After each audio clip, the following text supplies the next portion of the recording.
Yeah, making the new IP is, how can I put it? It's just don't do it. It's insane. I mean, it's a very difficult process. You have more questions than you have answers, especially when you come from you've been making Uncharted 1 and Uncharted 2, just kind of like now like things are going, you just kind of like good momentum, and then suddenly that momentum like just drops, it stops. It's a very challenging process to create a new IP, and you're gonna fail over and over again, but that's what it takes. New IPs are really hard. They're hard because you don't know what's fun yet. You're building new tech, new AI, establishing new characters, new art, all this. You don't get that controller in your hand for like 6 months to a year. You don't know what it is yet. I remember like ages ago coming on the project and what are the infected gonna do? Like, what are they gonna do? They're gonna behave like this. I'm like, okay, we're like trying to imagine what's gonna happen. Fast forward like 4 months, they don't do that at all because it didn't work, right? It's hard mode, right? Like it's game development on expert. There's a big thing about making a game, right? Which is a game has to be fun. You get your first build where everything's working. You got player mechanics. You can walk around the world. You can shoot. You can melee attack people. You've got the AI in there. They're very intelligent, very difficult, and it's totally not fun because they snuck up behind you and murdered you in a second, and there was no way to figure out what was going on.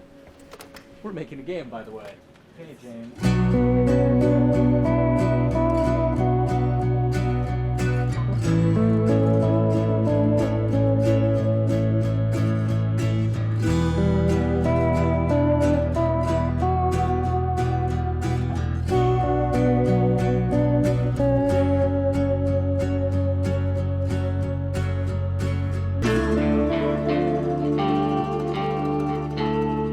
The company has grown quite a bit since I started. I think I was the 12th employee or something back when we got started, but we've tried to stay true to those smaller studio roots. I've been here for 16 years. There's just no reason to leave. I just like the environment here. It's very non-corporate. I think the way we work on Naughty Dog is kind of special because we don't really like hierarchy or bureaucracy, and no one is really just a manager here. Naughty Dog has a very flat structure. We pretty much all report to the co-presidents and the game directors. I always tell people when we hire them, just like, my job is going to be able to trust you, and that's what I want. I want just to give you something and you go with it, and I know it's going to get done. We believe in iteration, we believe in collaboration, and we believe in the people making the game working directly with each other. When we have designers and artists, animators all mixed up, anybody that's working on the same tasks, the same characters, the same areas, put them next to each other so they can communicate a lot better. We don't have a lot of meetings because if you need something to get done, you just walk over and you talk, and then you go back to your desk and you finish it up. And I really like that. I like when I just walk in the office and I see just designers talking with the programmers or programmers over the animators and talking to them. I think that's when really the magic happens. Naughty Dog, we really try to cultivate a culture where anybody can criticize anybody else's work. And we encourage people to be blunt about it and not try to sugarcoat it too much. It takes too long to be nice sometimes.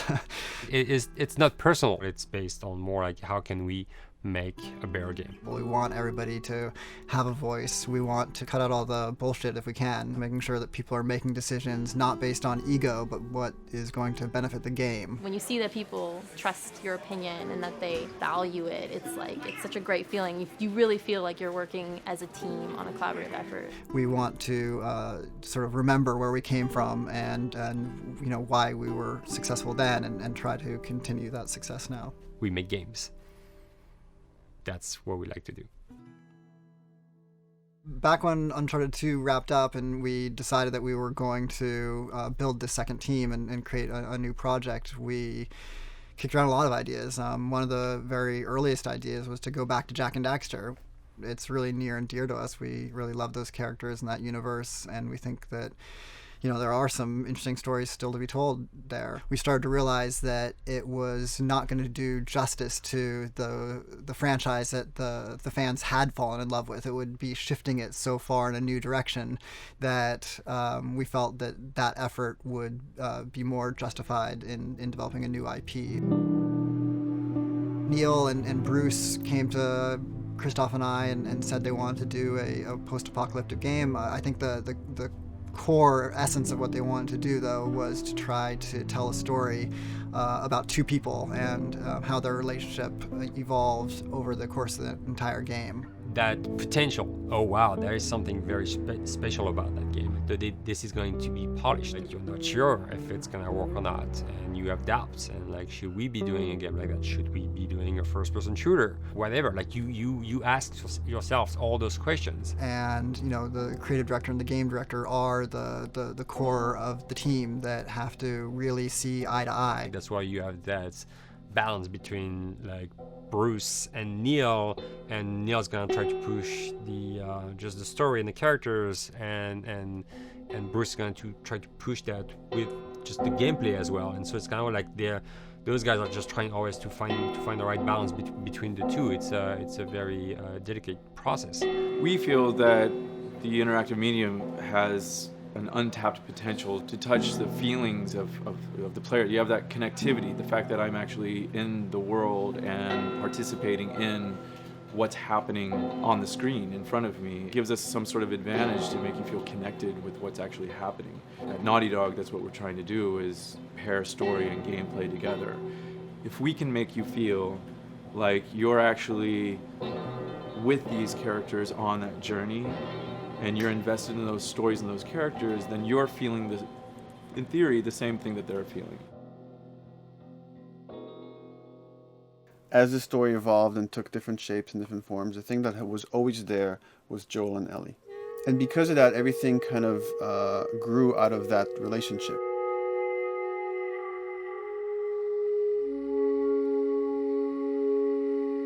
We've seen kind of that role of the anti-hero change, especially over the last 3 to 5 years, to where before it was like, the thick-neck mercenary kind of guy. For this game specifically, for this story, we needed something new.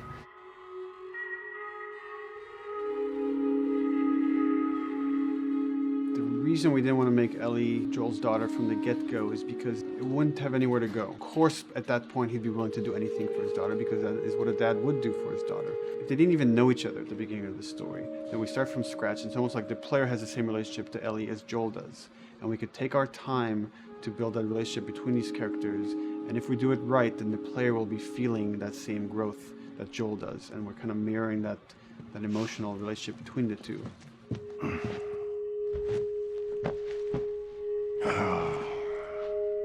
What are you doing? Killing time. Well, what am I supposed to do? I am sure you will figure that out.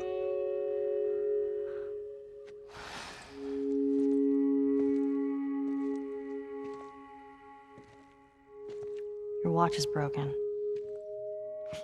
It's exciting that Neil wrote something like this, where he's like, I don't want to make the stereotypical characters. I want to make real people in this crazy situation and these forced to make decisions that are really tough. Like, what would we be like in those situations?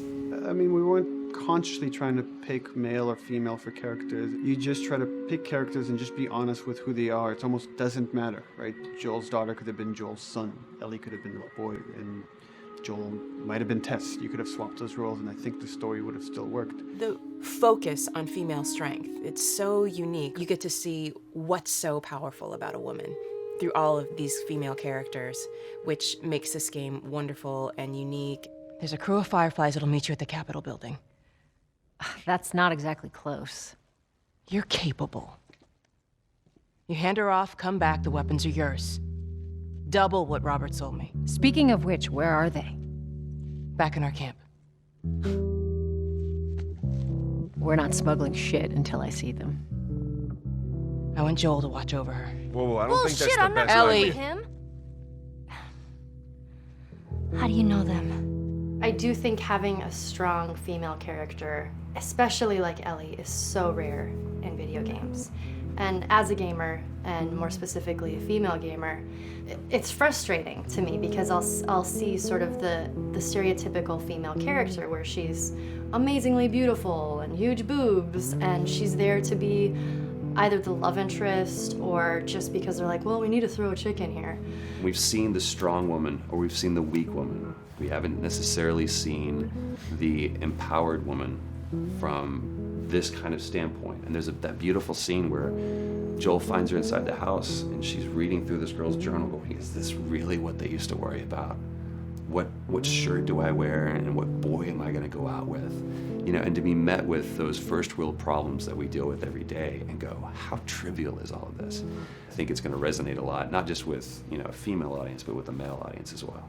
The thing that was intriguing to me after the fact is knowing that we're kind of creating a female action hero in a way, and this is her origin story with Ellie. To sort of be such a strong female character that is completely normal looking, regular t-shirt and jeans, and she's 14 and she is still a total badass, is really exciting to be a part of that. There's so few non-sexualized women in video games, especially in the main role, that we were kind of proud that we were creating one. It's very complex, and without the players knowing it, she becomes the protagonist by the end of the story. And that's why she's in the front of the box, and that's why we've been promoting the two of them together so much. Who's there? It is a dual protagonist game, and yeah, I guess I get nervous to think about it in that way.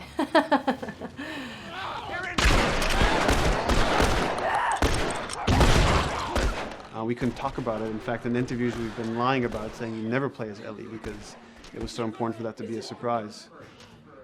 Sorry, journalists. Here we go.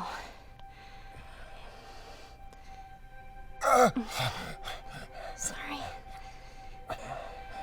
Hold on. That's it. The tone of the game was set pretty early on that we knew that we wanted to make a really grounded story. We knew that we wanted to make the player feel the sense of tension and dread and go through the same emotional roller coaster that Joel and Ellie were going through. One of the things we kind of struggled with is to say, well, if we want to really ground this world and make it so like realistic, maybe we shouldn't have anything that could be perceived as a monster. Maybe like by just having an infection that just killed people, and it's all about humans and how they deal with this post-apocalyptic society and how different people decide to survive. Maybe that would be enough. And what we realize is because we're making an action game, a lot of the storytelling happens on the joystick. And once we remove the infected, it's like all of a sudden now we can't tell the story through gameplay of what happened to the world. And that's where we kind of went back and kind of brought the infected back in, because it lets you see, once you're fighting them, the threat that people had to deal with, that otherwise would just be very cerebral and people could talk about it, but you couldn't necessarily experience it yourself. In a novel, that might work. In a game for us, specifically an action game, it didn't work. And from there, when we start kicking around those ideas, and we're just like, what would be cool just to play? The early inception for it really came from a BBC video we saw called Planet Earth, where they were talking about a cordyceps fungus. This cordyceps fungus gets inside of the brain and controls these ants, and mandibles start chomping, they grow up to higher areas, cordyceps fungus sprouts out, and then it germinates. And essentially uses them to spread its infection and take over whole colonies, sometimes wiping them out. As soon as we saw it, we were intrigued by the idea of, what if it jumped to humans?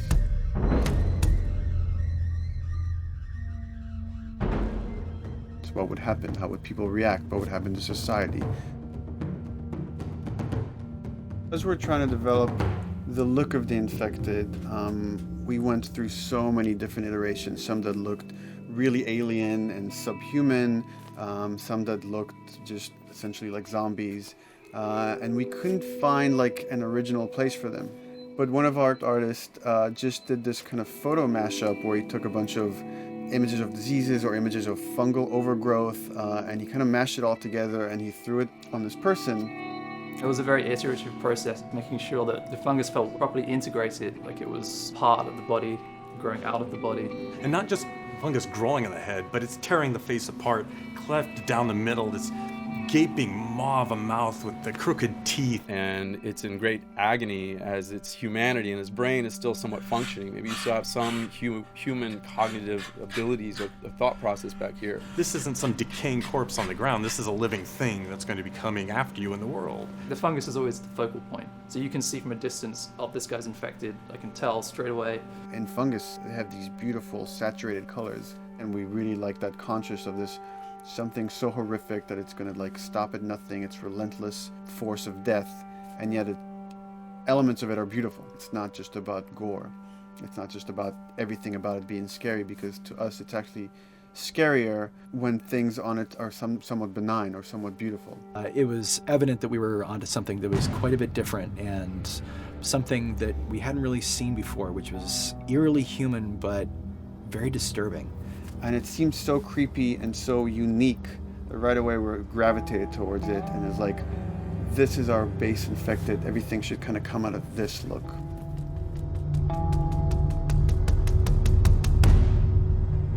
So once we had this idea of the face-splitting kind of look that eventually became what we called the clicker stage.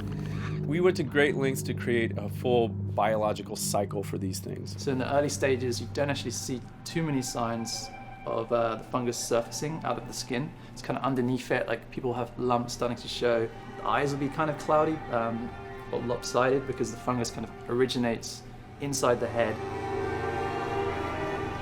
That moves into the next phase, which is the clicking phase. And if they mess with the eyes, we end up saying, well, how do they get around? Oh, echolocation. And they use a form of echolocation to track down their enemies.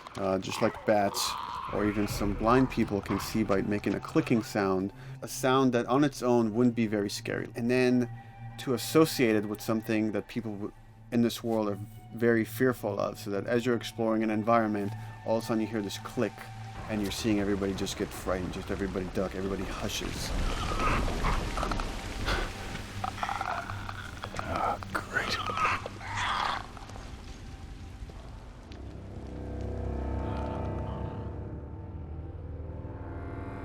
The bloater is the most severe of the stages. So large pieces of the body has been replaced by these kind of fungal plates. The fungus completely takes over the body and blooms. They're kind of covered in things that have been growing on them. Things like moss and like little life on life kind of. What the fuck is that? Oh, goddamn bloater! When the infected feels like it's going to die, it finds like a dark corner and it becomes part of the environment. The human elements aren't there anymore. And then the body is gone. They lay down and sprout and then spew spores. And if people can breathe those spores, they become infected as well. It all had to kind of make sense of how each stage flowed from one to the other. And that's hopefully how we've created a world that you can kind of look through it and understand the science behind it and say, I could buy this, I could get into this.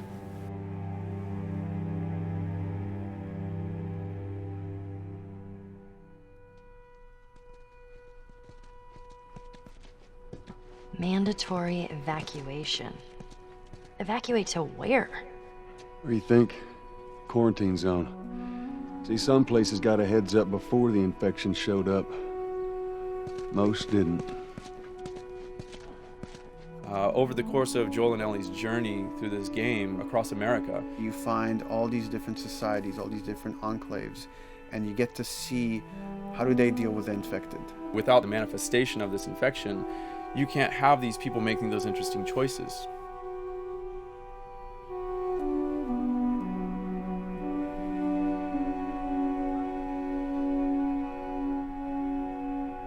The world we decided was actually its own character, really grounded with a lot of texture. What happens, after 20 years of the fall of man, when no one's taking care of anything. This book called The World Without Us describes in detail how much fighting on a day-to-day basis we have to do to keep nature back. And once you stop doing that, how quickly nature can reclaim that. As they talk about New York and how every day they pump water out of the subway system. That system breaks down within 2 days, the whole city is flooded.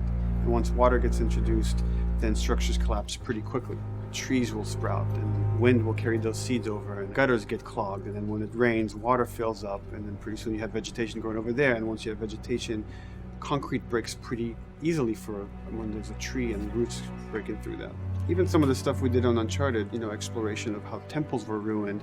What if you took those ideas and put them in Pittsburgh or Boston? And obviously right when that happened, you can imagine that being pretty terrible to look at. But you think about 20 years later, and with rainwater filling up those sinkholes and then those becoming like little marshes with lily pads in them. We had this wonderful piece of concept art we developed really early on, and there are all of these wild animals that have escaped from a zoo and over the past 20 years have bred, and now they have herds roaming these cities. And that's something that tells you that life goes on and this world is worth saving.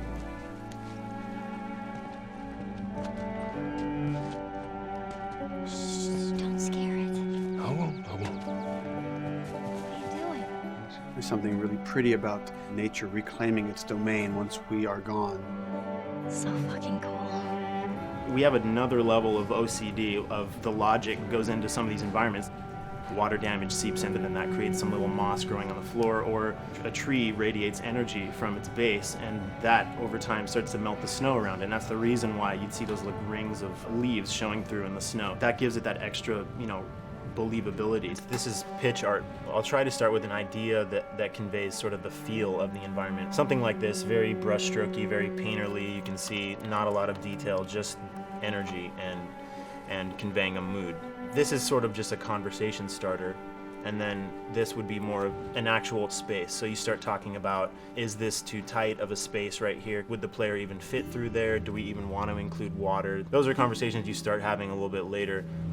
And then it usually needs several more passes back and forth in order to be tightened up to be the experience that you would see in the final product. So, dude, I was actually trying to figure out right here, there should probably be some dead foliage.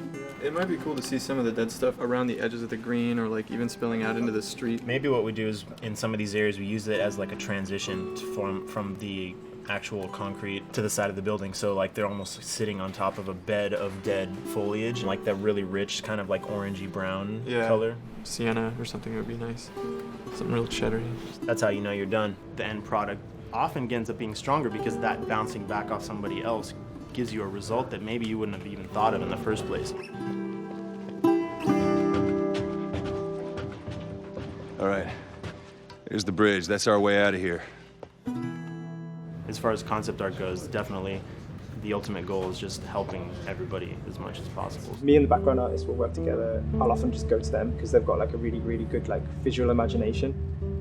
At some point, you came in almost like flat on. So that's kind of good because the bus station is right in your peripheral view, and you're probably going to enter the bus station. You're probably not going to get lost. But it doesn't at all utilize this cool architecture here, like the bus station sign. Like that's a really distinctive silhouette, and it's a really interesting sort of architectural detail. So we changed the entrance. Look at that. Another city, another abandoned quarantine zone. I think it's a better composition anyway. It's not so like symmetrical. And I think that was done so that this sign read better. If you didn't see the word bus on it, you might not know it's a bus station. So I think that helps. Everything we're doing in the environments is relating back to what you should be feeling in the story or what's happening to these characters.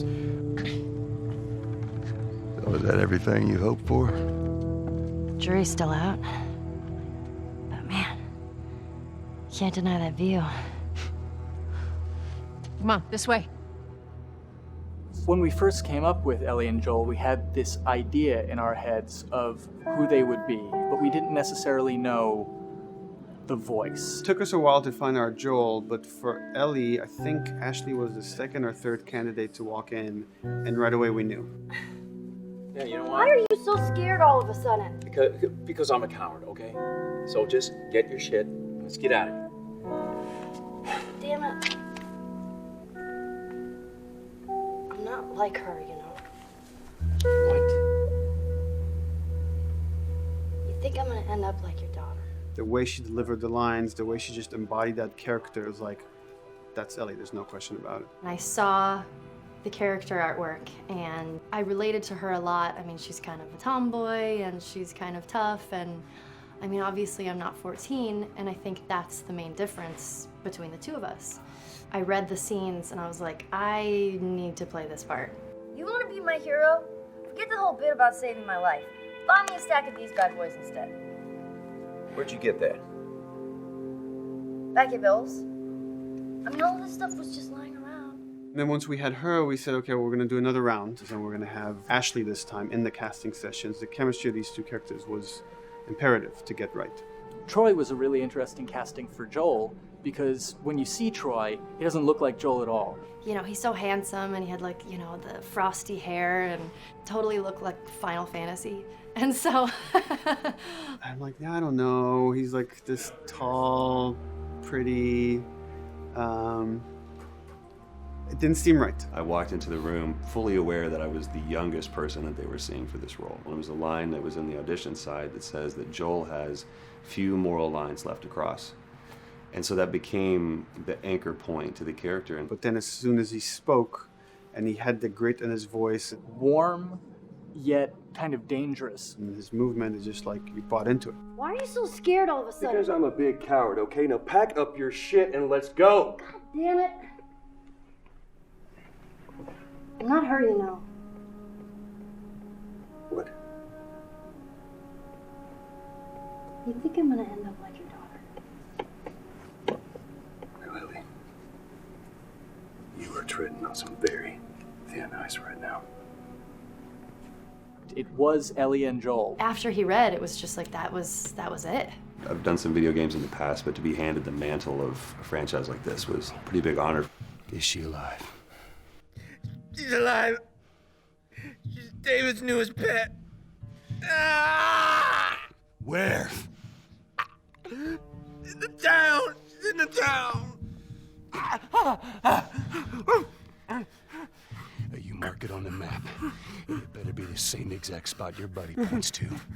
Neil pulled me aside one day, and he said, I have some ideas. And as you're well aware, Neil is a little twisted. He came up with this character, and, you know, I just jumped at it. It was such a departure from everything I've done here for Naughty Dog, to say the least. Name's David. This here's my friend James. We're from a larger group. Women, children. We're all very, very hungry. To be able to put on a voice that, you know, hopefully a lot of people won't know, won't notice that it's even me. Because we didn't want it to be Drake. Drake eating people, that's a whole nother game. How did you put it? Tiny pieces. See you tomorrow, Ellie. You know, certain voices that I can do wouldn't fit the David's artwork, but he showed me the art, and I said maybe it's something like this, where everything's, you know, it's very quiet. And just, you know, he's not really sure, and the voice can break a little. And he just looked and goes, yeah, that's it. So I'd love to tell you how we hashed it over and we talked. No, it just, I looked at the picture and I tried something. He said, yeah. A few weeks back, I sent a group of men out a nearby town to look for food. Only a few came back. And turns out that the others had been slaughtered by a crazy man. And get this, he was with a little girl. You see, everything happens for a reason. Claire. Ashley, she brought humor to it. She just has some really great comedic timing. The way she reacts to the things around the world with a little bit of sarcasm, that teen kind of like trying to get a rise out of you. Now watch your step as you're going out, because it's going to be a little... It just brought a certain levity to the story that the story needed. You didn't even realize it needed it until she started doing some of that stuff. Oh, I'm sure your friend will be missing this tonight. Mm-hmm. It's light on the reading, but it's got some interesting photos. Now, Ellie, that ain't for kids. Whoa! How the hell would he even walk around with that thing? Get rid of that. Well, hold your horses. I want to see what all the fuss is about. Oh, why are these all stuck together? I'm just fucking with you. Bye-bye, dude. Throughout the course of shooting over these past couple of years, Ellie and I have kind of morphed into each other, which I know sounds so cheesy.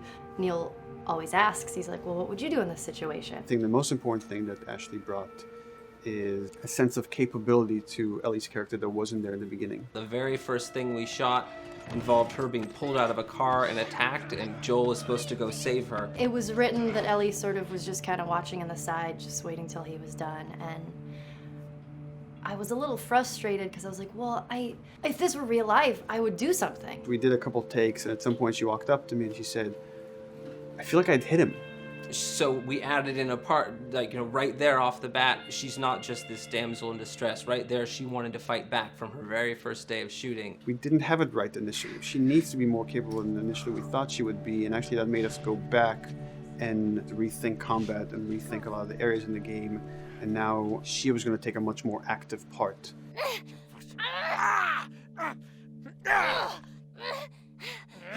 Anything that requires, a lot of body movement, we do with the actors on the mocap stage. And we try as much as possible to use our actual principal actors, use their body motion as well as their voice. We captured all at once there on the stage. Having the actors perform as well as being recorded at the same time was imperative to get an accurate performance, because every time you split up the performance in any way, you lose some of that magic where they did a gesture or they delivered the line a certain way, and those things have to be in sync, or there's just something subconscious that's like off-putting about the performance when you don't do it that way. You are treading on some mighty thin ice here.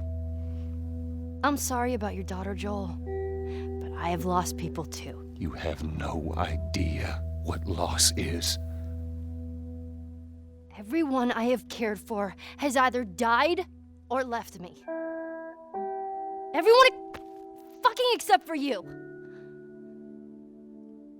So don't tell me that I would be safer with someone else, because the truth is I would just be more scared. It gives you the most authentic, most realistic performance, because you're actually there, not just making your own choices, but making your own choices based on the other people that are involved in that scene. So you get this truly natural approach to things, and it shows up. It's like theater in the round. You can do anything from any angle, and the smallest, most subtle thing we'll be able to pick up. There's no place to hide. So you have to be as prepared as possible, because you have no idea which moments they're going to use. There are these little improv moments and, little nuances that you get that probably isn't scripted, that just comes out of play, while they're performing. That mistake that is just blossomed into a really good idea. Did we improv on The Last of Us? Yes. Yes, we did. Doing this was a whole lot like being 5 playing in the backyard with a stick, and this is my machine gun, and and a pine cone is my hand grenade. It's all your imagination. I'm doing the exact same shit that I did 45 years ago. I just get paid for it now. We square. We're square. And get the fuck out of my town. I don't do a lot of voiceover work, so for me it was nice to be able to work off of your other actors. I can't imagine it working any other way. I'd never done mocap before. I didn't know what to expect. The suits were crazy. Yeah, the suit gave me wedgies. Like, deep wedgies that I had to pick out with my middle finger. Too much information. Just how damn sexy I look in a motion capture suit. I look like 10-pound of sausage in a 5-pound casing in that thing, man. Once you get past the fact that like everybody else and you look like weird clown people with these little dots and stuff, once you like give over to that, it really was pretty easy to make it just feel like you're in the moment and in the scene. Everyone that was on this is a slam dunk. This isn't just another gig to them. And that creates a really cool energy for people to really start experimenting and playing jazz. Floor is yours. And action.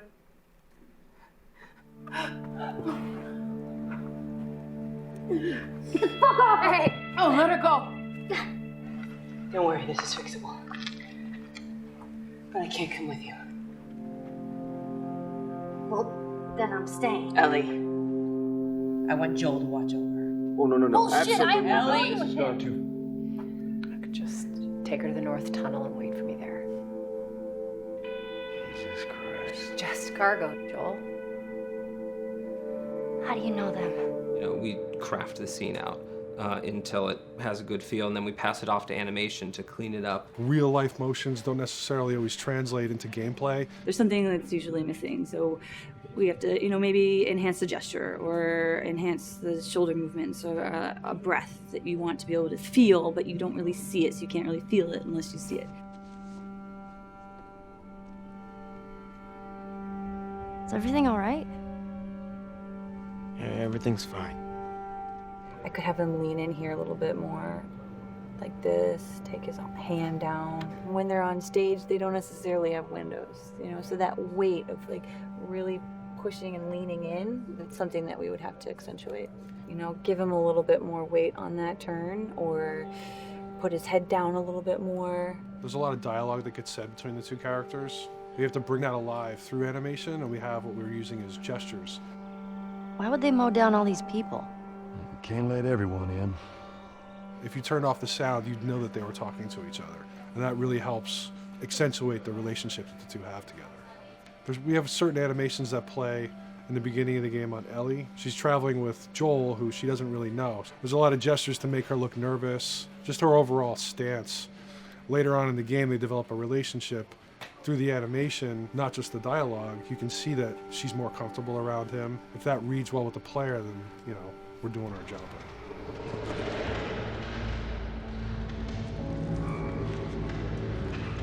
We want her to look scared. When she gets a gun, we want her to look scared of the gun.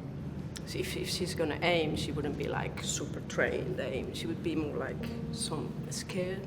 But at the same time, it needs to look cool and feel cool to the player that plays. It's really just these little tiny details that we're doing, and it's coming across. It's working out well. We don't do facial capture, we don't track eye movements on stage, it's just the motion capture data. Everything that you see on the faces is hand keyed. As you can see, this is all of her mocap data. And so when I'm doing something like this, I go back and forth to the performance that she was giving, and I watch just this section over and over and over again. So this is our default face. I can make everything super extreme and make her all squinty and angry, turn her frown down. I can open her mouth, stick her tongue out.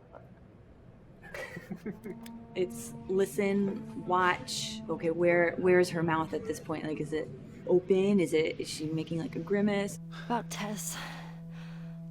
I don't even know. Here's how this thing's gonna play out. You don't bring up Tess. Ever. Matter of fact, we just keep our histories to ourselves.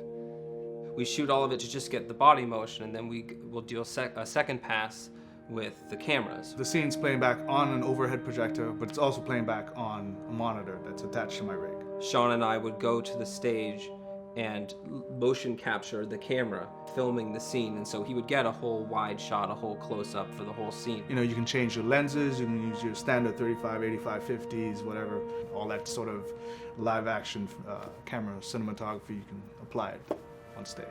We make sure to go back in and add flaws. We keep the confinements of the room so the camera can't go past a certain wall, because then we have this cheated perspective. If the cameraman bumps into the wall, we keep it. You know, missing focus hits when you're pulling focus, going too close to a character and reframing, those little moments in there kind of keeps it very cinema verite. If everything was too perfect, you wouldn't be able to put your finger on it, but you'd be able to feel it. It would just feel off. It's very much about grounding it, despite having, you know, the option to do whatever we want. Being able to place the cameras anywhere we want after the motion capture gives us both advantages and disadvantages. The biggest advantage is it means that we just have to nail the best performances we can get, and the luxury is that we can always swap it. The 3D world gives you limitless opportunities with cameras and movements, exposures, all that stuff. Most of these cameras are sort of set up like real world cameras. So we have lens, we have f-stop that will create the depth of field. We have aperture to, you know, set our film back and all that stuff. A master, and then I have my close-ups, my over the shoulders, sort of just like a live action production. Let's go to camera 30 at the 23.458. Then I get that kind of weird, you know, bend across his back. The closer I bring the camera, the more bend I get, which is, you know, doesn't look right. It doesn't look it looks less cinematic than if I do that, which flattens the whole thing. And I'm trying to also catch Ellie. Like if you scrub a little more, catch her in the back here. So I want a longer lens of that kind of stuff. Since I've only had experience working with live action before I got into video games, it was a kind of a cool adjustment to be able to have this extra flexibility in post, to swap a line of dialogue for something different, even though that's not what the actors said at that time, and to be able to still have a close-up on them while they said it. You get to make it probably more perfect than you could ever make it in live action. How far are we gonna take As far as it needs to go. Where was this lab of theirs? Because our actors are both the voice and their body, they get to play, they get to try things, they get to work with our director to kind of come up with new ideas, or even our director will have a new idea on the spot that wasn't there in the script, but realizing when he sees it, oh, well, this would actually be better, this might feel better. And those changes all just happen organically there on the set. He could even lead straight into his thing. It's like, no shit, yep, Tyler wanted to do that, so we rented 2 Harleys and drove cross country. Keep it pretty succinct, like we got the bikes, rode them cross country. Cool. It's shocking to me that this is Neil's first time directing. There was a specific tone and a specific approach that Neil and Bruce wanted to take with this. It just came down to there's nobody knows the story better than you, and then there's nobody that knows these characters better than you. Why don't you just do this? He and I actually had a conversation about it. He says, I think I'm going to try this myself, and I'm not sure. Neil was fantastic. The floor is yours. Okay, so remember, you've been running away from this turret-mounted truck. If you come to this dead end, you're going to look up and see a potential way out. And action. Check it out.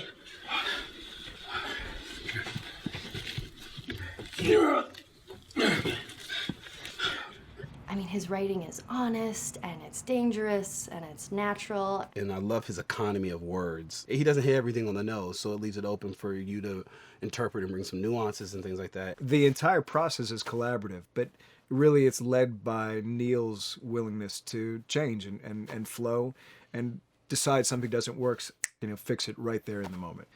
And it is something that's very foreign to the way that TV and film is done now, where everything has been micromanaged by the time you get it to the table read, and no one wants you to change anything, and everything's very precious and has been rewritten with notes from 20 people in suits, and you can't do that just anywhere in entertainment these days.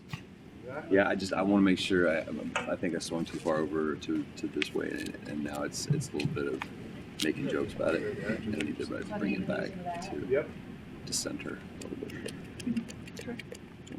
There's one scene in the game where we see Joel not as a ruthless survivor, but as a father. I knew from the very beginning that he was going to lose his daughter, and I just told Neil, I was like, when that day comes for us to shoot that, I need a heads up. About a week before, he said, it's time, we're going to do that scene.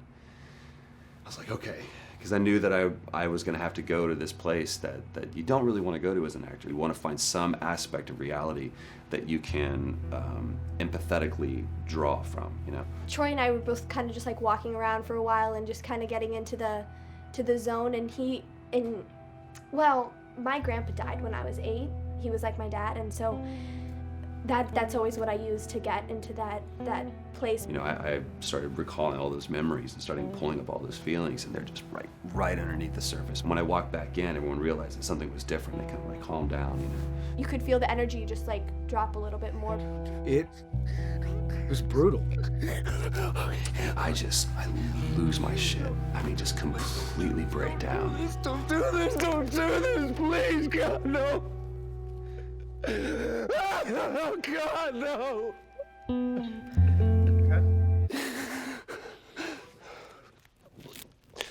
The soundstage was deathly still. It was the first take, and I felt really good about it. And it's like Neil said, okay, let's do it again. And so you do it again, and automatically you feel like you're manufacturing because you're trying to go back to that place, and you're in that actor nightmare of trying to get back to that reality. And we go through it again in 5th and 6th and 7th take, and I'm just exhausted. I'm crying between takes, and I'm looking at Neil going, this is really, really hard. And finally, after the 8th or 9th take, he said, all right, I think we got it. I was like, oh, thank God. And I went outside, and I was just jacked up for the rest of the day. Just a wreck emotionally. But we got it. Then 2 weeks later, he calls me. And he says, so we need to reshoot a scene. I'm like, cool, what scene are we doing? And he just looks at me. I said, dude, don't do this to me. And you can either at that moment throw your hands up in the air and say, fuck this, and walk away. Or you can say, okay, this is an opportunity to get it more right. I'm like, okay, all right, yeah, you don't think you got it? I'm gonna show you that you got it. We've got it in the can. And so we go through it again, and it just feels fake, feels artificial. And Neil goes, go through it again. We start doing it again, and I'm getting madder and madder with each take. And finally, about the fourth take, Neil comes over to me, and I love him so much. He goes, so I'm picking up on some resistance. I was like, you're damn right you're picking up on some resistance. We've got this in the can already, and we're just wasting our time, and we're wasting all this effort and energy. And then he started talking me through the scene. And he was like, what I need you to do is I need you to just strip yourself of all these ideas, and I need you to hit this beat, and this beat, and this beat, and this beat, which just makes it sound so mechanical, and it's such an emotional scene. So we start going through it, and literally I am mindlessly doing these things at this point. Okay? I know it hurts, baby. I know. So I'm gonna lift you up. I'm gonna lift you up. I'm gonna get you over here. Come on, baby. Come on, work with me, please. God, baby. Sarah. Sarah! Don't do this to me, baby. Don't do this to me, baby. Come on. And he stops, he goes, now we got it. And I realized that the reason why I wanted that first take to work was because I wanted everyone to look at me and go, wow, what an actor. And that's not what the scene needed. Those moments where you just have to sort of calm your ego down and just go back and do your work. That scene actually works, not because of me, but in spite of me. And that really is the marker and definition of working with a truly good director. There are many like it, but this one is yours. Why don't you have a seat?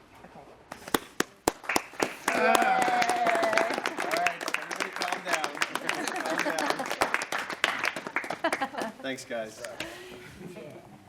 It's the director's chair. Working on the project, we knew we wanted to have a pretty minimalist soundtrack. And we had a folder where we just throw music in there. Looked at the folder one day and we saw, we have a lot of stuff here from Gustavo Santaolalla. We're looking for a composer. What if we reached out to him? Oh, no. Sarah. Move your hands, baby. I know, baby, I know. Listen to me, I know this one. You're gonna be okay, baby. Stay with me. I'm gonna pick you up. I know, baby. I know it hurts. Come on, baby. Please. I know, baby. I know. Sarah. Baby.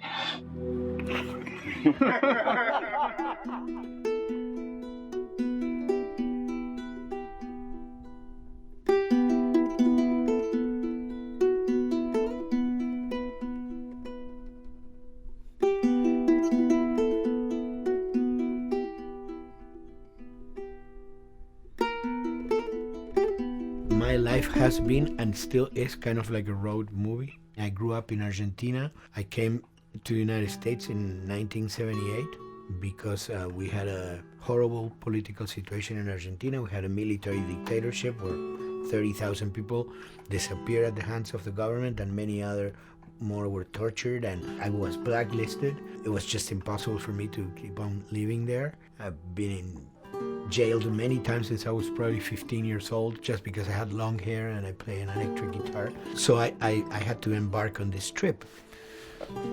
I can relate to that kind of need of movement and going to the next place and the next place and the next step. I'm always attracted to the possibility of getting involved with a project from the very beginning. I like to work from the script and talking to the director. It's never been, oh, give me a piece like this or give me a music that's this. It's just been very high level. Here's what the story's about. Here are the themes. Go write some stuff. Since I don't know how to really read or write music, the way I produce music is actually recording it. So I like to come early in the projects, and I did in The Last of Us.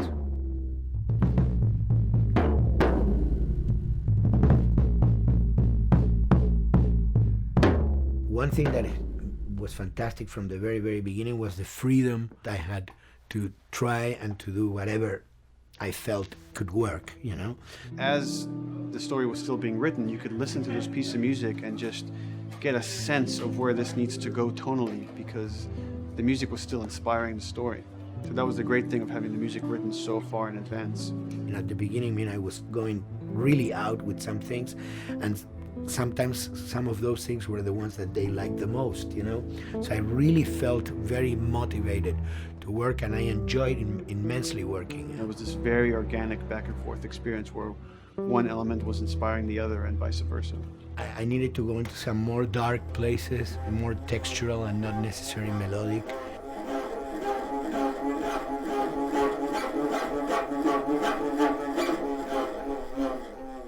I'm always trying to sort of push myself into playing instruments that I don't know how to play.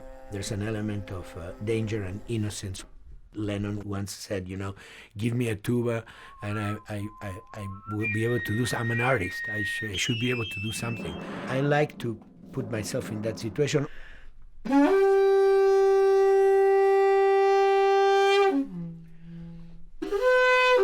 So these are just PVC pipes, the one you use, you know, in construction.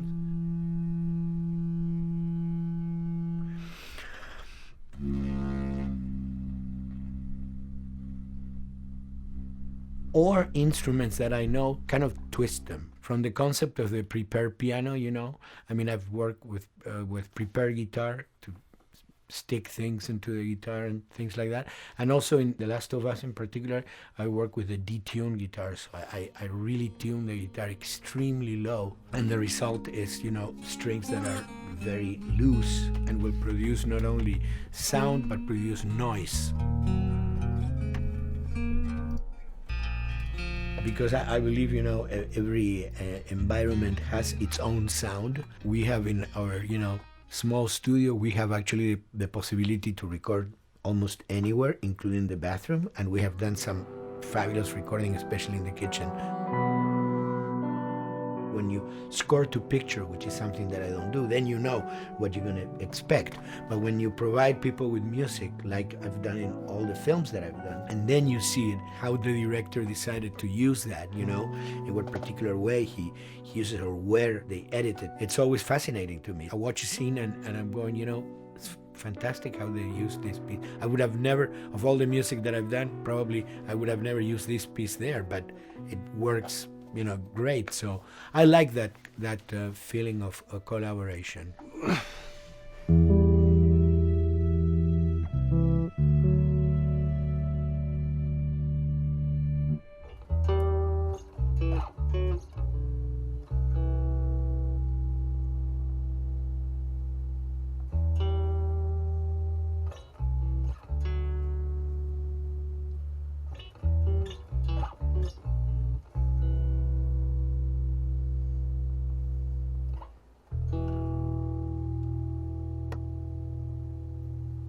I think, you know, the guys also that work in programming and adapting that music to the game, they should share a lot of the credit for the end result. In the beginning, there was silence. Yes. Then they hired sound designers. Then they regretted that decision.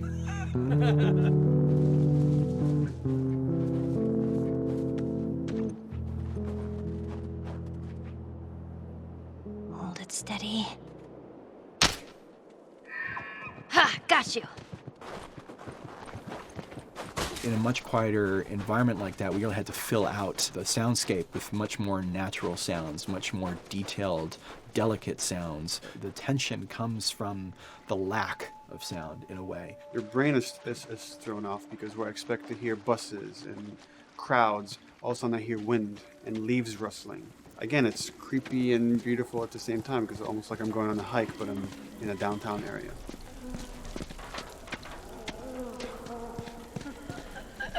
Get up over this truck. Let's see what we can find. To Neil, I mean, we were going through the iterations. I mean, he just did not want like yells and screeches and what he called kind of witchy qualities, the cackling witch. He didn't want anything like that. It was a little bit of a head scratcher to figure out, okay, how do we make it sound human but not human? Yeah. We really did not want to use any animals. We wanted these all to be human. Derek and I basically decided to hire a couple of voice actors who did some interesting work vocally to see if they could come up with something.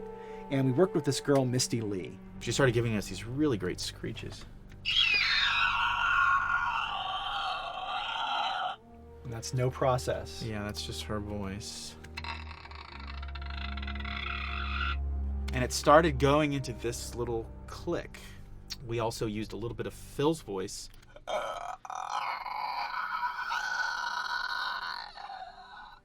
We'd combine that also with an occasional Derek. That's just me, moving my tongue. And what that kind of did was it sort of grounded it all, like maybe in the mouth area, the wetness, all that kind of stuff. And it adds a nice texture, actually. This is a composite of all the bits I just told you about.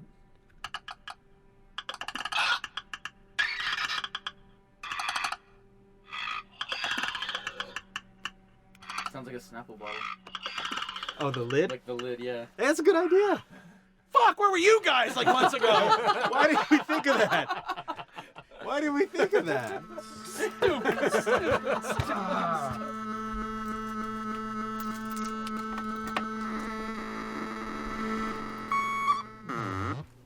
Viewers at home, you're probably wondering what this is. Let me tell you. About 10 years ago, I saw this Synthy A suitcase synth.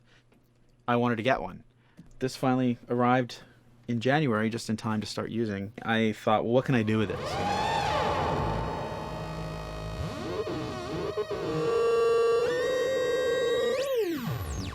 In Lakeside, there's a whiteout that happens, and this thing has a noise generator, which gives really convincing wind sound.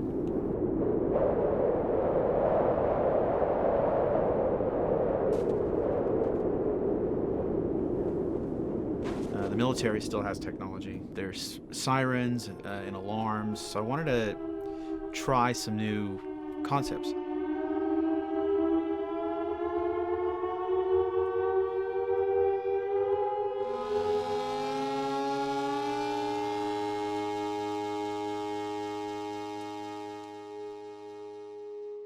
Man. What? Nothing, it's just... I've never seen anything like this, that's all. You mean the woods? Yeah. Never walked in the woods. It's kind of cool.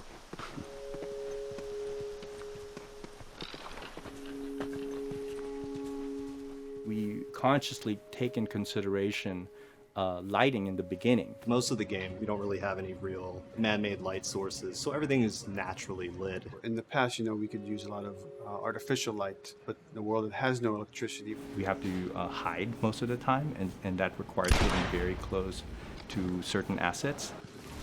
Just stay back.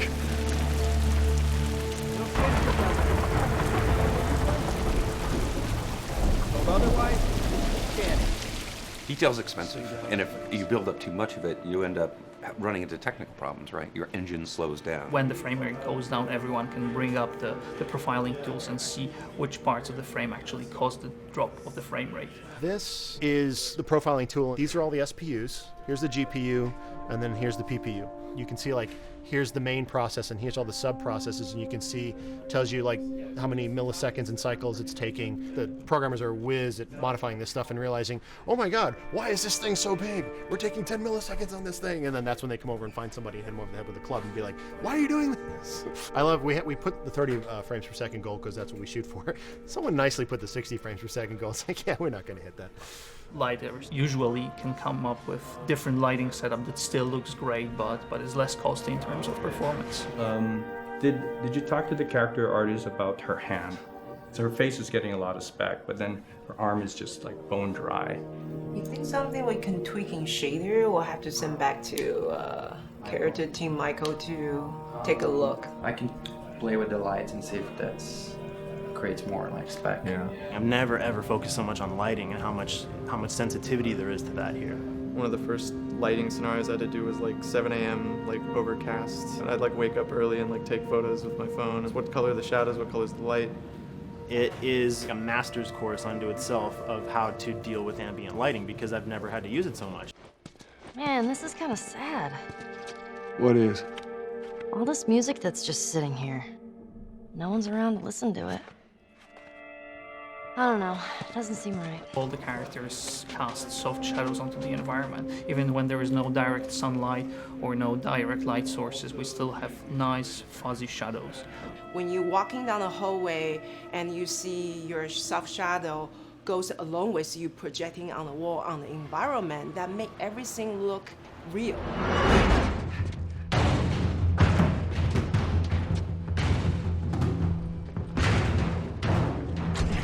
Follow me through here. Okay. The flashlight brought a whole new spin on it. So some of the environments end up being really, really dark, and you need the flashlight to get around. Give me your hand. We want to have the environment be really dark, but also at the same time have colorful surfaces that are sort of hidden, so when a flashlight hits one of those, it bounces off onto the ceiling. If you shine a light on a red wall, it will bounce the red lighting on the whole environment. And it's very difficult to do, very expensive, but we did it. Everything should have a bounce lighting, otherwise the world is gonna feel dry and unrealistic.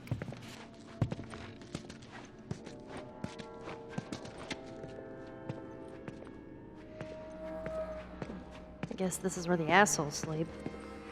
I mean, slept. This engine is really driven in a way towards a very high level of cinematic control over each frame. And hopefully, if we achieve our goal, you'll see it is beautiful. There are these truly beautiful moments amid all this chaos and destruction. Yeah, once we're done with this whole thing, I can teach you how to play guitar. What do you say, huh? Ellie, come on.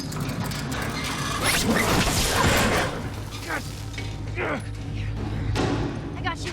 Damn it, Bill. What just happened? One of Bill's stupid traps. There, that fridge, it looks like that's a counterweight.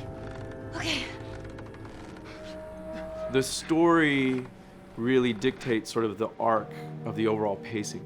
Storytelling would always want to be subtle. They would always want to keep the world grounded in reality. But gameplay has requirements where the player needs to see this thing. The player needs to immediately know that the enemy is attacking, that this room is dangerous, that this room is a puzzle that you have to solve. What are the things that we can do on the joystick to make you feel the same way that these characters are going to feel when we get to this next pinch point in the story? There's a turn in a scene that we need these characters to take, and we need you to feel it or understand that, and that means you have to play it. Sail! Oh, thank God. Keep running.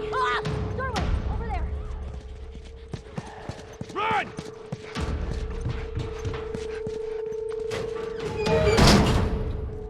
We really want to make sure that there's that contrast between the negative space and then the high tension spikes.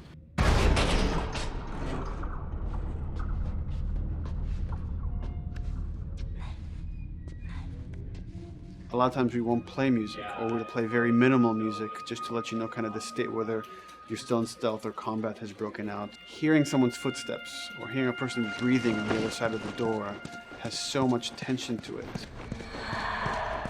You hear that? Shh, quiet.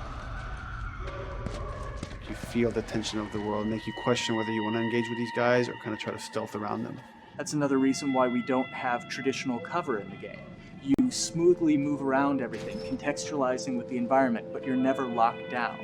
We want the player to, with that crafting system, with the scavenging system, with all of the abilities available to them, to constantly be moving around and changing as the moment arises. Gameplay is all about, I have a limited set of tools, and how am I going to use those tools and those limitations to overcome this obstacle in front of me. And that obstacle might be infected, might be another class of humans that wants to kill me for a bottle of alcohol in my shoes.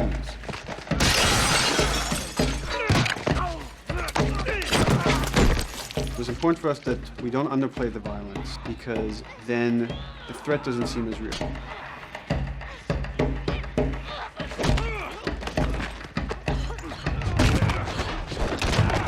We see video games as this incredible medium to tell stories. We want to treat it as equals to books or comics or TV or movies. This is subject matter that would not be considered out of the ordinary to tell in one of those other forms of entertainment.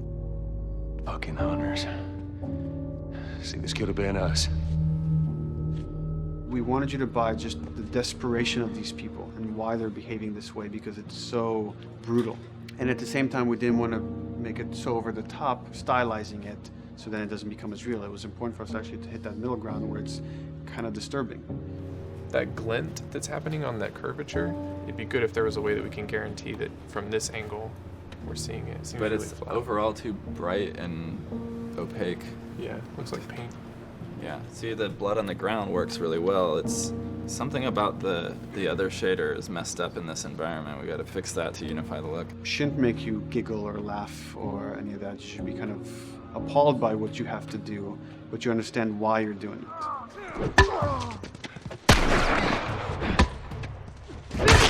You want to feel each hit. You want to feel each concussive strike. Lives are at stake.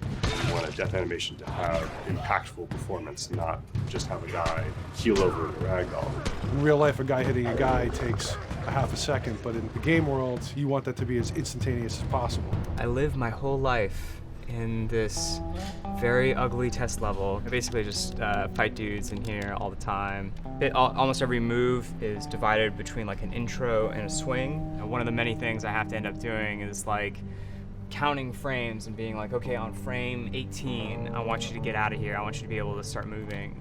Every hit reaction that an NPC plays, they are not necessarily in the correct pose. When you strike them the next time, we just pop them with a 0 frame animation change, which is usually kind of a no-no, you know what I mean? Normally you want characters to blend smoothly and realistically into animations. But what we found is that you can cover that pop up with a heavy impact. They can go from almost any pose into the pose that the impact starts from, and your eye just covers up the transition for you. So if you throw a brick at a guy, it puts him in this like kind of staggering stun state. And that changes the moves that you do when you come up and punch him. So now I'm gonna come up and punch him, and now when you're punching him, because you've hit him down, you get this like auto aim moment where you get like a free headshot. I try to make it so that, you know, if you kind of know what you're doing, that you can set yourself up for 1 + 2 = 3. Right here! Memory on a console is a very precious resource. All of Joel's animations with every weapon, all the NPC animations, the stealth kills, you know, all of that stuff happening need to fit within a 4 meg to 5 meg memory footprint. This is a list of everything that's loaded in game and how much memory it's taking, because memory is our most precious resource right now.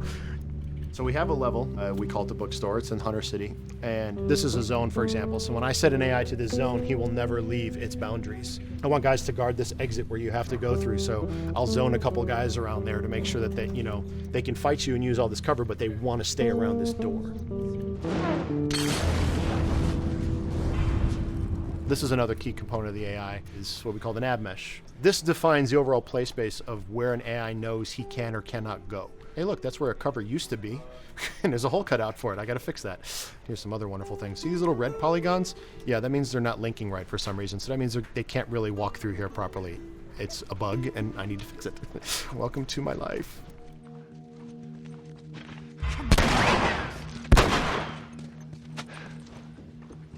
Hey!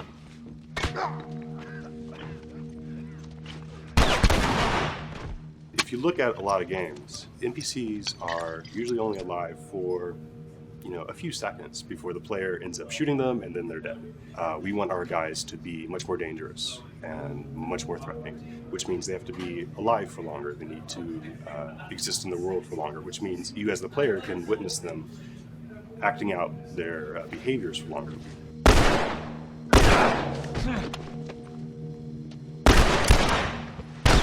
So we've been working really hard on our AI systems. Back of the box, biggest bullet is going to be like AI.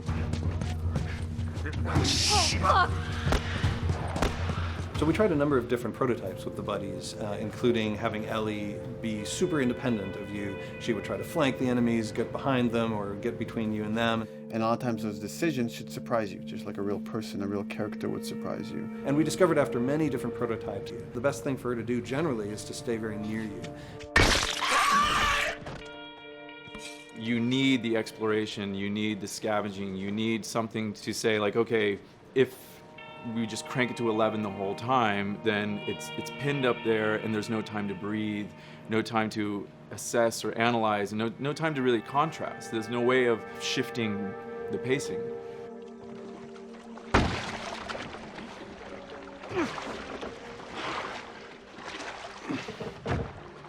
Puzzles are really weird, especially like Naughty Dog puzzles. I think they're very simple and satisfying. Most of this puzzle is strict exploration. You can see the ladder here, you can see the pallet there, you can see a clear route up to the ladder. So you're like, okay, maybe you have to get Ellie to the pallet, push the pallet over to this side, and like Ellie will climb up and lower the ladder. So that whole part is like, that's not a puzzle, that's not regarded as a puzzle, but when you feel like you've got to the solution and you're like, okay, I'm going to climb this ladder, and you climb it, it breaks off, hopefully then the player will feel a little bit stumped and they'll be like, I'm not really sure what I am meant to do now. And so this is where the puzzle starts. Hopefully at this point, like all of the elements that the player needs to solve the puzzle are very familiar to them because they've been through the previous exploration beats. They're improvising with elements that are at their disposal. That's a really sort of like strong theme throughout like The Last of Us. So if you're a survivor, you'll take whatever tools you're given and you'll use them in like creative ways to survive.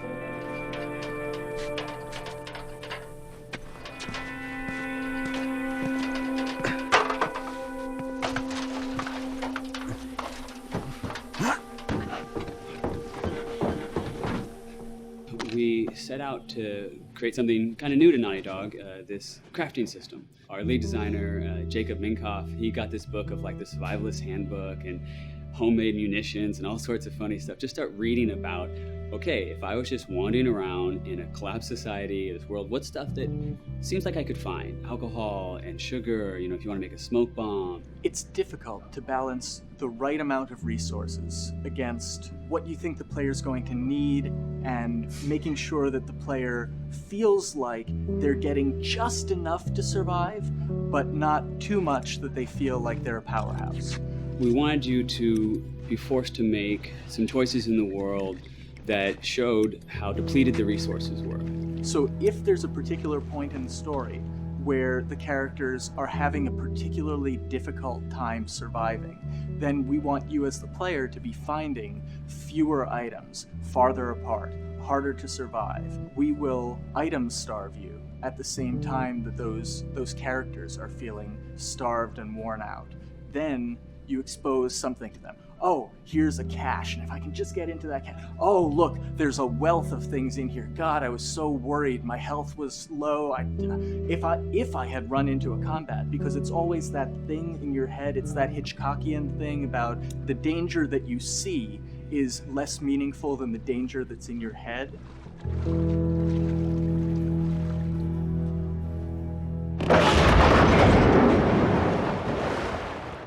When we're designing the levels, you know, it's nice to have the stuff that we know people are going to encounter. You know, we kind of call this some of the critical path stuff. These are the things that 9 out of 10 players are going to find. They're right in the way. It's where you have to go. And then whenever designing a level, you want to have that little nook and cranny, right? You want to reward the player being like, oh, you went over here.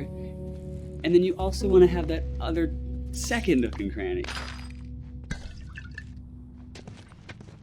The player is supposed to go place a ladder here and climb up through the rest of the hotel.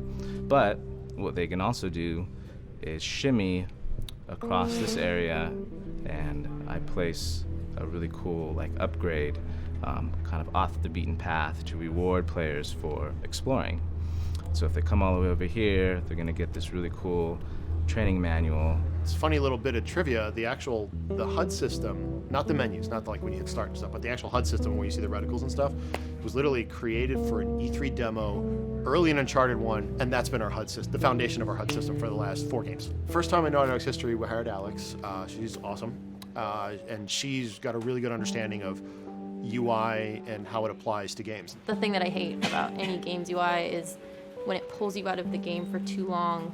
No one wants to spend time in menus.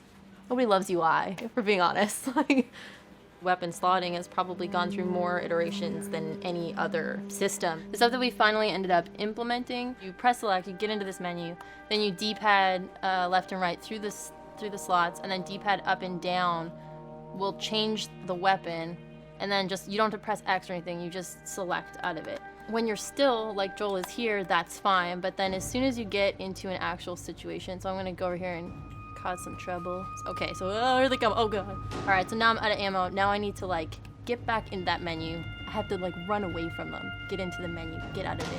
And it ends up feeling like super clunky. Like again, okay, I'm out of ammo again. Get out of here. I need to take out one of my other long guns. And now Bill's in trouble. Bill's in trouble over here. And I've got to like I'm in a menu now and it's like, oh shit, whoever designed this UI is so bad. Like, what were they thinking? Bill's gonna die. In theory, it worked, but then in practice, it felt a little clunky. We wanted it to be the absolute minimum amount of button presses. You don't say to yourself, oh, I'm never going to be able to do this in time, so I'm just going to give up. I'll die, I'll restart, let me try again. You want to always make the player feel that there is a way to survive. They can just do this fast enough. And like what's gonna go in now, if you just left, right, D-pad through this stuff, you swap out your guns, like between long gun and short gun. If you're now on this gun and you were to hold X to pick your gun. So it all happens within the same system that you're using to slot the weapons. The first iteration that I did on that was awful. It just took way too long to get in. It was just a mess. QA was so upset at me like all the time. I'm sure they hate me now because of that system.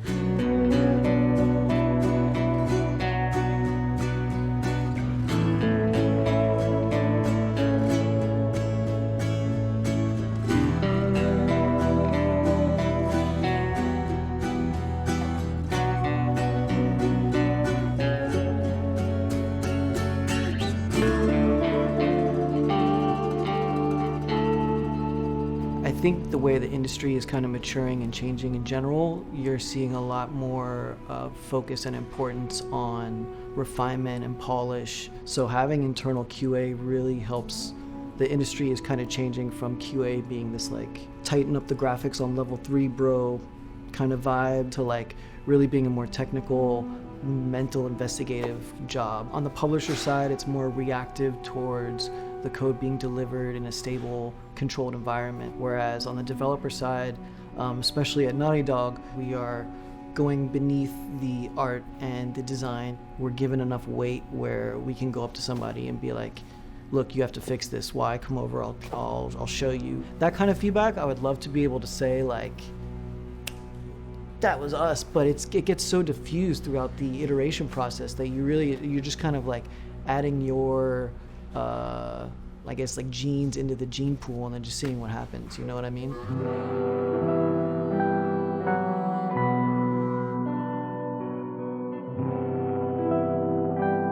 Everyone's working all the time now. But like I tell people, like 7 weeks and then you can have tons of time off, enjoy the sun, you know? But for now, it's like, this is it for everybody.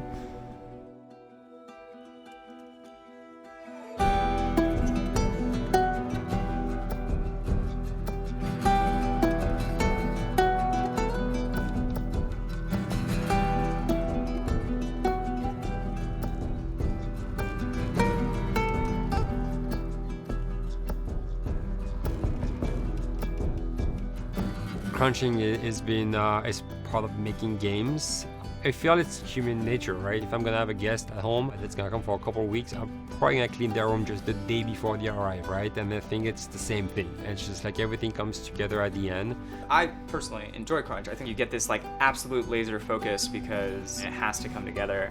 There's a camaraderie that also comes There's a together. camaraderie, totally, yeah. The vibe is everywhere, you know what I mean? Everyone's kind of like giving it 150% at this point. We're getting there, right? You start to get these glimmers, and I don't think anyone who doesn't make games realizes how late in the process you get those glimmers. 1 week before we shipped that press demo, we're all like, this kind of sucks. What's going on here? It's like, we need to dig down and find this. And in 1 week, like 1 week, the fun came together. Like you're shooting at a guy and then somebody flanks you and you hit him and you avoid the other guy who's shooting you and then you flank and go behind cover and you're like, oh, that 5 seconds in that 15-hour game was really, really fun.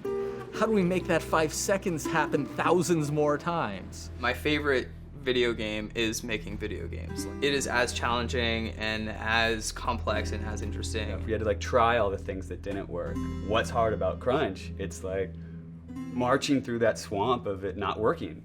I mean, nothing's ever really final because you can always make something better, always. So we're constantly changing and constantly reiterating and trying to make it better and better and better, pretty much until we ship. As an artist, you're never really happy with your work. You could be given like 100 years to work on something, you'll still find things to nitpick and things to fix. Yeah, you can work on the game for 10 years and you'll still be crunching at the end. So it's like, okay. All of a sudden, it's like getting ready one morning in the shower, and I was just like, oh yeah, I'm about to ship another title, and this is going to be a really good title, and it gets you excited, and you're like, all right. Do I think the game's gonna be good? Yeah, it's gonna be awesome. I think it was good a little while ago, and now we're gonna make it Extra kind of good. amazing. Yeah. What it will take to get there in these next 5 weeks is gonna be a lot. I'm excited. I have faith. Every time we're shipping a game, it's terrifying. You just hope for the best. You don't know, right? I mean, like people have different opinions. We have to go with our guts, and I trust the team just to pull it off. This, hands down, is the hardest, most challenging thing I've ever done. We sweat a lot, and we worked a lot, and we all went home tired, you know? But I think that's what's, you're gonna see that on the screen. I think that's gonna pay off. Ellie? Ellie? What? The ladder. Come on. Right. After David, Ellie's visibly distant. You could have done a cutscene to show, hey, you're being very distant, and she's not responding, but to also do that in gameplay to where it's something that you've done just countless times throughout the game with, you know, let me boost you up here, get the ladder, bring it down so we can do this systemic thing, and the character responds with that, and you have to actually go over to her and go, hey, come on, the ladder, we've done this, let's do this. It's a subtle choice. Like Bruce and I talked in the beginning, is like we have these mechanics, how can we exploit them in a narrative sense? And that's one of those opportunities. I just think it's incredible that that happens in-game. It's not a cinematic, you know, it's something that adds weight to that controller when they're playing. Wow, so good! Let's go eat. Let's go eat.